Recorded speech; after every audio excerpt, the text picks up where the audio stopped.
Keely, and welcome back to my kitchen. To say that I'm excited you're here today is a vast understatement because we are talking pizza. And in my house, pizza is a love language.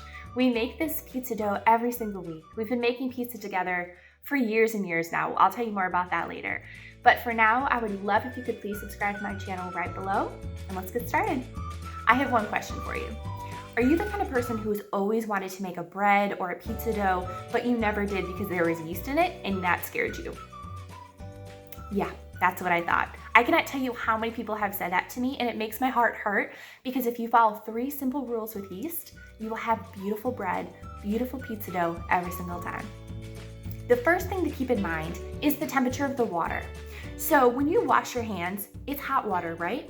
It's about 100 to 110 degrees if you're washing your hands with really hot water. That's not what we want. We want it to be warm enough to activate the yeast, but not hot enough to kill it. It's a happy medium. And I understand that this can be confusing, but let's think about it this way. When you measure your water, stick your finger into the mason jar and feel it. Does it feel hot enough that you could wash your hands with it and feel like you're killing the germs? If so, that's too hot. Let it cool, you'll be totally fine. We want it to feel warm. If it's even slightly hot, don't use it. The second thing we're gonna have to figure out when we're making yeast-based dough is the humidity level in the air. Now, I have a 2-part system to figure out the humidity level in the air. The first step is ask yourself, is it frizzy hair weather kind of day? And if you're a fella out there and you don't know what that means, ask your wife, ask your coworker, ask your retired neighbor Pam, ask her what she has to say about that because she's gonna know. And as you can see here, it's a frizzy kind of day, which means that when I'm making my pizza dough, I'm not gonna need to add extra water because there's gonna be that extra humidity in the air that brings extra water into your dough, and that is a really beautiful thing. Now, the other side of that coin is ask yourself, is it sweater weather? It's like cold and drafty in your kitchen, you know what I mean? If it is, that means there's not gonna be as much moisture in the air, so you're just gonna have to add 1 more tablespoon of water to your dough, and that's gonna make everything combine beautifully. And the last thing we have to think about when we're making a yeast-based dough is where you're placing your ingredients. Now, this is not a huge deal. It's more of a precautionary kind of thing, but if it helps, I think just do it. So what I do is I have yeast on one side of the bowl, and then I have the sugar and the salt on the opposite side of the bowl. They're in their neutral corners of the flour. Why? Well, think of yeast and salt like your 2 great aunts. You know, they're so great on their own and you're so glad they're part of the family and they're at the party, but it's probably better if they don't come together, especially after a few cocktails because it's gonna go down. You know what I'm talking about? Come on, you know what I'm talking about. It's just better to keep them in their own corners. And this is because salt and sometimes sugar can pull out the moisture of yeast a little bit too early, which means that it's going to react so quickly that it's not gonna have time to just slowly develop like we want it to. So it just helps to keep them on their neutral corners of the bowl, give them their own little stirs into the flour so that when we stir everything together, they're protected. The flour acts as a coating on the outside of those ingredients, and it just keeps them safe. It just helps them do their thing. Now, if you follow these 3 simple steps with yeast, I promise you, you will have a beautiful, wonderful dough. Well, welcome, sweetie. Hey, long-time listener, first-time caller. Happy to be here. Here I am. Yes, and we're talking pizza, and quarantine pizza calories don't count. Quarantine calories are actually the government's calories. They belong to the government. A certain governor gets all those. That almost came out my nose. Anywho, we're talking pizza. Love it. And I was telling our friends that for us, pizza's like a love language. We make it all the time. We absolutely love it. So do you have a favorite pizza memory? Hard to pick just one. If you had to. Growing up, Fridays were almost always pizza, whether it was frozen or we'd go to my favorite pizza place, which is Al's Pizza in Warrenville. So good. If you've never had it, if go try it. If you're in the Chicago suburbs, go there. It's so good. Warrenville, Illinois, cash only, so you know it's good. We would go there a lot, and I remember I took you there for a Valentine's Day. Mm-hmm. So, I mean, pizza kind of has its roots in that. I mean, when Keely would come down to visit, we would make homemade pizzas. Mm-hmm. and she'd get there on Thursday night. We'd prep it, and we'd get it ready for Fridays. I would say that's probably my favorite. I mean, you didn't ask, but I will lead into that and say that's probably my favorite pizza Asks memory. me the question and gives me the answer. Fantastic. No, I'm just saying that. It's true, because I remember vividly. There's like still a Facebook memory that comes up where in this small 1-bedroom apartment in Pekin, Yes. a 5-foot kitchen, if you will, there's Keely tossing me an onion, and I had like a cleaver, and I sliced it in half out of midair. Like, that was one of the first times we ever made homemade pizza together. We made pizza that night? That's what we were making, because you have onions. I'm not an onion guy. That's true. Yeah, that's true. Well, I would say that's probably my favorite memory, because that was the first time we ever made sauce. We made pizza dough from scratch. I was like, we're all in. We're just gonna make this thing. And that was the first time that I went to the grocery store and I bought garlic. I didn't know what it was gonna look like. I just saw a recipe that said garlic, and I didn't know what it looked like. So that was definitely probably one of my favorite memories. Big surprise when it doesn't come in a jar. It's a clove. Shut up. Well, should we show them how to make some pizza? Yeah, let's get it. All right, as the resident pizza connoisseur in this household, I figure I'll do the explaining. Into the bowl goes 2 cups plus 1 tablespoon of all-purpose flour. Mm-hmm. Then we have 1/8 of a teaspoon of active dry yeast. There's no measurement for 1/8 in this house, so Keely used 1/4 and then did that in half. Then on the other side of the bowl, we have 2 teaspoons of kosher salt and 1/2 of a teaspoon of sugar. Mm-hmm. Keely is going to take the spoon and she is going to stir each one on their own side of the bowl. Give them a nice little toss. Mm-hmm. Before she adds the 3/4 of a cup of warm water. Good job. We're going to edit that part out. I knew what I was doing. Again, resident pizza connoisseur. Now everything is combined, so I'm going to cover it with plastic wrap and then let it sit for 24 hours.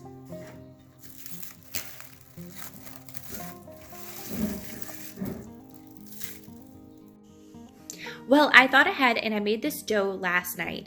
And if you take a look, you can see that there's condensation underneath the plastic wrap, and that's really good because that's adding moisture to the dough. So if we take off the plastic, you can see all those beautiful air pockets, and that means that we're gonna have really light and airy dough. Now that Keely has told us that our dough is ready to be molded, it's important that before we get to that stage, we have all of our pizza ingredients ready. In the bowl, we have mozzarella and Colby Jack cheese. We have pepperonis for my pizza.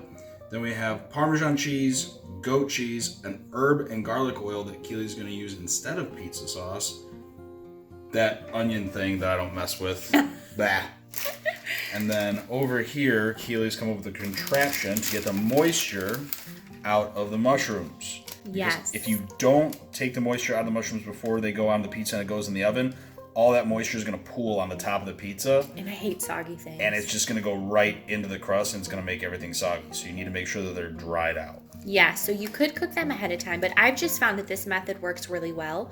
What you do is you slice your mushrooms, you put a little bit of kosher salt on the top, and then I pretty much sandwiched it between 2 pieces of parchment and put another plate on top so that salt brings out all the moisture. All right, when you're ready to start shaping your dough, just put a little bit of flour into the bowl, and then you can flour a table, but I like to just flour a sheet tray because that means less mess, and anything that's less mess is good in my book. I also think it's helpful to have a bench scraper. If you don't have one of these, you can just use a rubber spatula, that's fine too. So we're gonna gently pull the dough away from the bowl. And we don't want to overwork this dough because it rested for 24 hours and it has all those beautiful air pockets. And if we overwork it, that means that we're just going to make a dense dough. Okay, once it's loosened up, we're going to pour it out just onto the floured surface.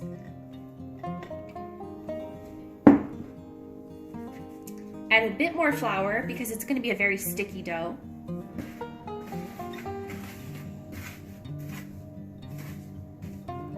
And then we're just gonna cut it in half.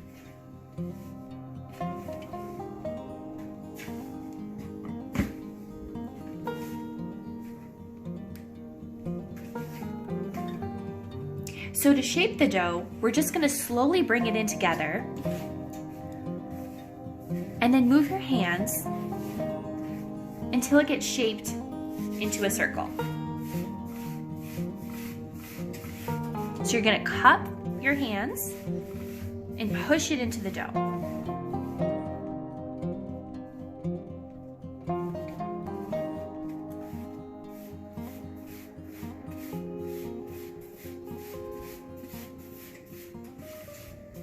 Now we're gonna start shaping our dough. So I like to start in the middle and gently with my fingertips, push into the dough. Now, as you do this, you're gonna see all these beautiful air pockets push out of the center into the crust. And we wanna be very gentle because we wanna keep these air pockets into the crust so we have those beautiful bubbles as it bakes.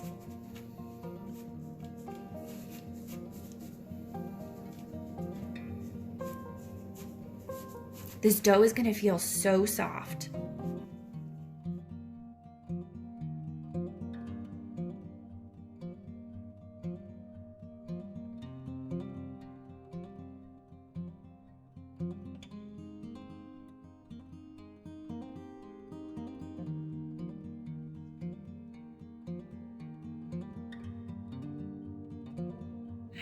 All right, you guys, my kind of pizza is not a first date style pizza. You better be going on first dates. We're married. I use some super heavy flavors because I use super heavy flavors because that's the kind of stuff that I love. So for mine, I made an herb oil. And what I did was in a small bowl, I had probably 3 or 4 tablespoons of extra virgin olive oil. And I added just what I had on hand. So if you have fresh basil, other fresh herbs that you love, perfect. Add those to the oil. I didn't tonight. So what I used was dried basil, some dried Italian seasoning, some oregano, salt, pepper, and some chopped garlic. And for me, I just love those flavors. I think it is so good. So I'm gonna drizzle that onto my pizza. And then I'm gonna add some goat cheese and some Parmesan and some sliced onion. Again, some super heavy flavors, but this is what I absolutely love. So we're gonna show you how I make mine, and then Josh is gonna show you how he makes his.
All right, while Keely's pizza in the oven, it's my time to shine. We're gonna make a very simple and classic pepperoni and cheese pizza.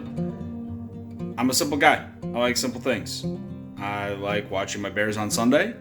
I like a nice glass of whiskey once in a while. I like a beer when I'm done with work. And I like pizza on Fridays. So when we make this pizza, we're going to kind of layer it. It's gonna go sauce, cheese, pepperoni, cheese. All right. I find that the cheese kind of corrals the pepperoni from like moving around. In time, in the past, I've made it and I put the pepperonis on top, and then once the cheese melts, they start sliding off, and it's just a debacle. Keely doesn't prefer pizza sauce. I do.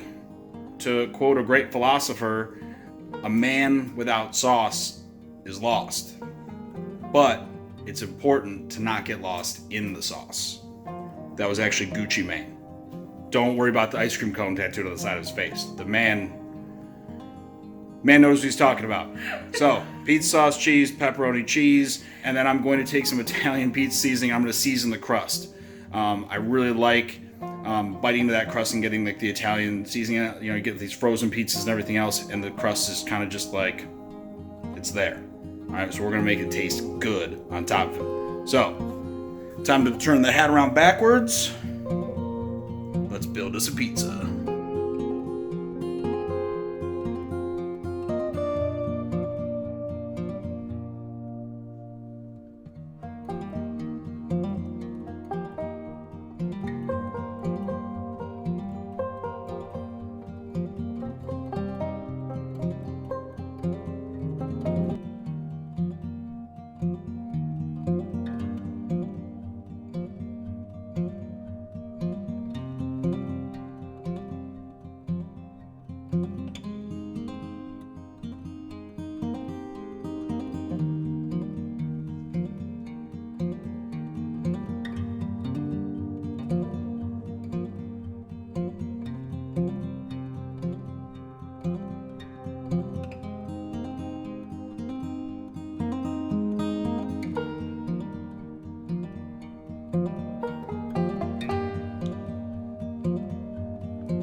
Hey everybody, thanks for watching us make this awesome pizza recipe. We really hope you get out there and try this yourselves.